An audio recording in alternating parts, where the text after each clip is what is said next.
Just a first quick question before we get into the Q&A. Who had seen Ghostwatch before? That's probably about just over half of you. Who saw it when it originally went out in 1992? Yeah. To give you a little bit of background before we get into it, it's kind of infamous. I think it's kind of fair to say. It's got it no, in a good way. It was originally screened in 1992 on Halloween night. Went out at 9:25. It was after the watershed. After the watershed, did amazing ratings, I believe. Yep, highest ever really since Kathy come home. So since for 48 years of television. Amazing, yeah. So it was a hugely watched production, but it also sparked a lot of controversy because a lot of people, when watching it, kind of missed that little bit at the beginning where it says written by, and apparently they didn't see the credits at the end where it says played by, so they thought they were watching a real national seance, and it really got under people's skin. I think it still does get under people's skin. Even if you watch it knowing that you're watching a drama, I think it's still very, very powerful in that way. So we're delighted to have Lesley here with us tonight to talk a little bit about the making of Ghostwatch and the history of Ghostwatch. So first of all, just for those who don't know, where did you kind of come into the project? Where did it start for you? Okay, so Stephen had written a 6-parter, I think, for Ruth Baumgarten, who was the producer. And it didn't get made. And they started talking about the last episode, which was this sort of multi-stranded story about ghosts, and that evolved into this one-off for the Screen One strand, which is a 90-minute sort of BBC film strand. And it was at that point that I got involved. I remember talking to Stephen saying, which is your favourite of the stories, and it was the two girls' story. So he developed that, and so we were on that journey together. So it went from multi-strand to the single story. Just kind of the culmination of that one story on that one night.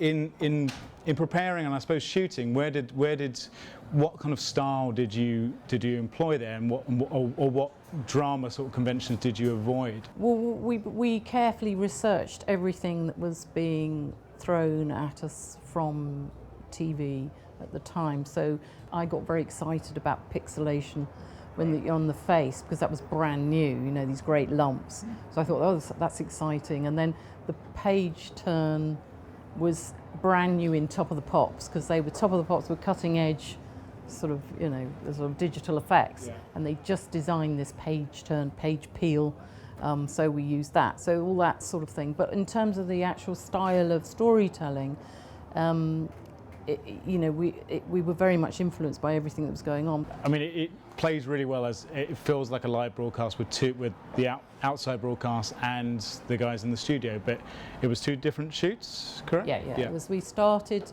in the house, and then we took that into the edit, and we packaged that up, and then we played that into the studio, and we played it through that wall, but we only played, it was logistically a nightmare, really. I had to know every time, because you got Parky and Gillian Bevan, the actress, every time I shot that way, I had to know what was going to be behind her, because we had to pre-package it and put it through these screens.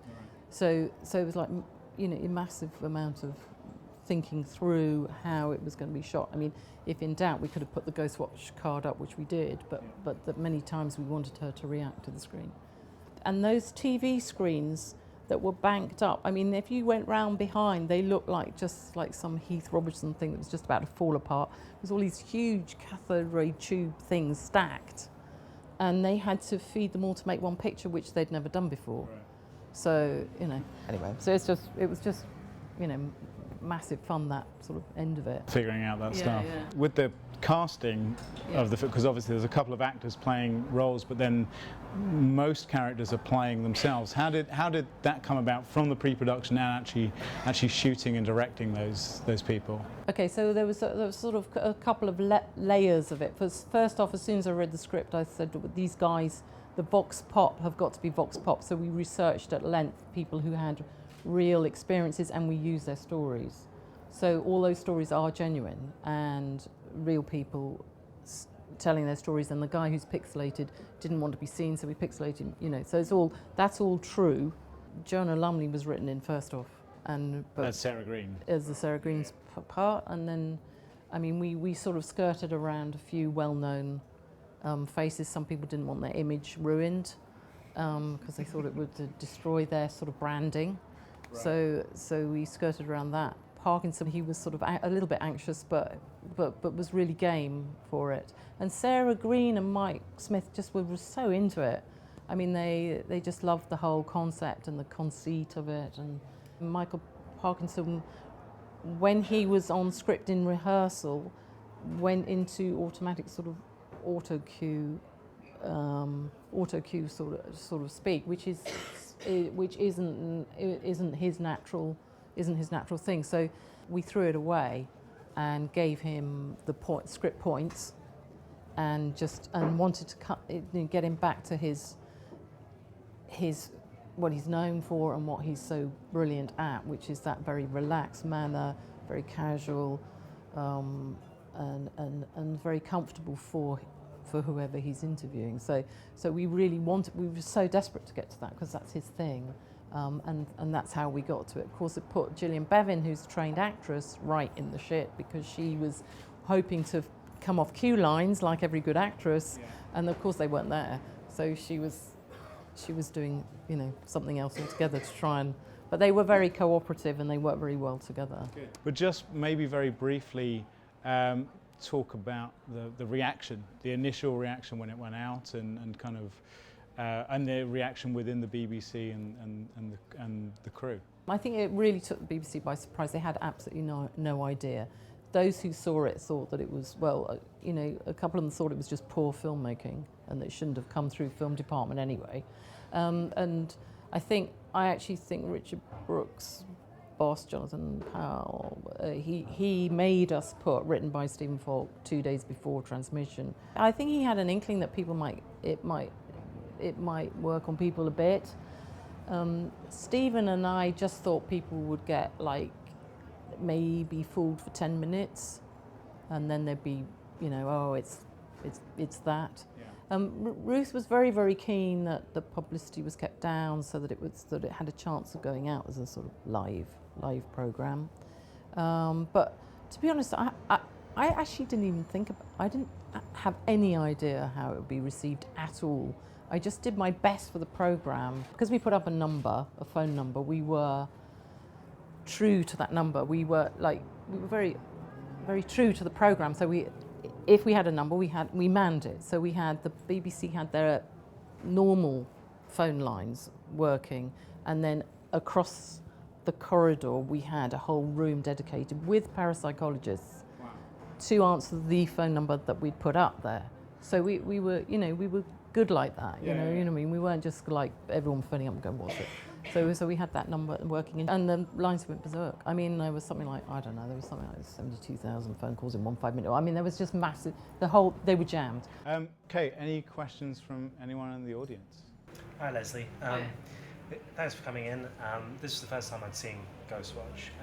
And I think the influence on stuff like Most Haunted Live, Darren Brown's Seance, or even Paranormal Activity is quite obvious there. I was just wondering, did you have any influences or any kind of films or TV shows you were using as kind of maybe a rule book or anything beforehand? Well, it's interesting you say that. I mean, I was very keen to, or in my work, I'm very keen to work from the script out, the inside out. So which just demanded that we watch television and absorb what the television language is. And I felt very purist about that.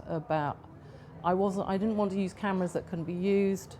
If there was a cameraman roving and there was sort of the cams in the rooms, I wanted to stay with that. I wasn't going to break the language. In terms of horror, from my own experience of horror, as soon as you see the ghost or the thing, I'm usually go, oh yeah, it's great makeup. I've taken out of the film. So I was quite keen that we saw as little as possible and just got glimpses and never really saw him, Pipes. So that was just judging it on my own reaction to horror. You know, because usually like the first 2/3 of horror is brilliant, and then they decide to do the backstory and show the thing, and you're like, okay, fine. It's actually interesting you mentioned Paranormal Activity and Blair Witch Project. I think Paranormal Activity, the director's credited Ghostwatch as a Yeah, as a he's good massive- to us. Yeah, he says, yeah, he comes clean. Yeah. No one else does. Given that it's not been shown, it's only been shown once essentially, but the character of Pipes seems to have inspired or terrified a lot of people over the years. I think there was a magazine poll that said something like the second scariest ghost in film and TV history or something. Yeah. What was the kind of development behind him, and was there a view to maybe giving him a bit more of a role in it? Because obviously he's not really shown throughout the whole thing. No. Based on that theory is when you see the makeup and you think, oh, that's smart, you know, you lose it. So I remember seeing the test for his makeup. Caroline Noble did the makeup, and she did this great thing with his missing eye and the scratches, and I went down to the makeup rooms at the BBC, and I said it was absolutely brilliant, but I don't want to see him. So, you know, we had to do it, so we did the makeup, but, you know, I'd only had glimpses of him, so she sort of knew that. How many times do people think he appears? 3? 6 or 7? 4? Someone's saying 2. I know Stephen says 9. Yeah. I think I remember in the cutting room we were working to 13. Right. Because we like that number. But I actually think one of them got extracted back out by the producer. Right. Okay. For being silly. Any other questions? There's an interesting aspect of how it's aged, which is it's comical. There are aspects that are comical now, but at the time, you know, how important was it to you to ensure that there were moments when people could sort of laugh or relax? I don't know. We were very. I mean, that actually goes back to the story of when we finished cutting it. Ruth showed it to a good friend of hers who was a French critic, and he laughed all the way through and said, and we just went, oh shit. So we went back into the cutting room and like really thought, okay, it's not scary. We need to have a look at this. And so we went the other way. So maybe we left some comedy in, but we went the other way to try and tighten it up and to pace it. I just remember thinking we need to tighten and be aware of our, I suppose, like the seeds of tension, really. So yeah. Because structurally wise, there's lots and lots of setup and lots of exposition, which is usually a bad thing, but it works brilliantly here, and it's only kind of in the last sort of 15-20 minutes that things really start to kick off. Last question. Given the fact it was 22 years ago, do you chuckle to yourself when you hear some of the terminology like the glory hole and? Yeah. I mean, the last time I saw it was with. Stephen gets upset about that. Yeah. Yeah. I mean, there's lots of things where the audience go, ha, and you go, that wasn't supposed to be like. No, there's a couple of things where you think, that's really dated. Yeah. Okay. Well, thank you very much for your questions, and thank you very much, Lesley Manning. Thank you for being out with us.